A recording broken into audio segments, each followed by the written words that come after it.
بسم اللہ الرحمن الرحیم۔ السلام علیکم ورحمۃ اللہ وبرکاتہ۔ رسول اللہ صلی اللہ علیہ وآلہ وسلم نے ارشاد فرمایا، یہ کلمات پڑھنے والا اہل جنت سے ہوگا۔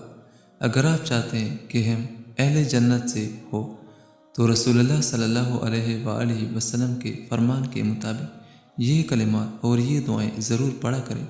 انشاءاللہ الرحمن آپ کا شمار اہل جنت میں سے ہوگا۔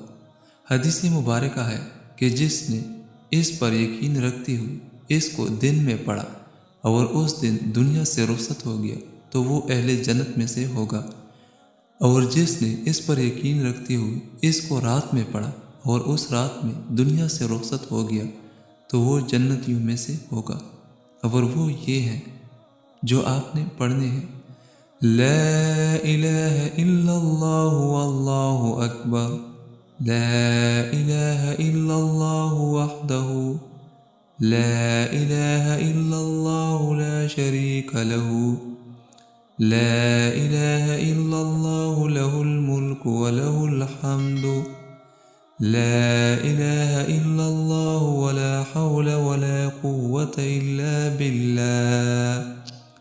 صبح اور شام کو ایک مرتبہ ضرور پڑھا کریں، انشاءاللہ آپ کا شمار اہل جنت میں سے ہوگا۔ اللہ تعالیٰ اس پہ عمل کرنے کی توفیق نصیب عطا فرمائے۔ آمین ثم آمین۔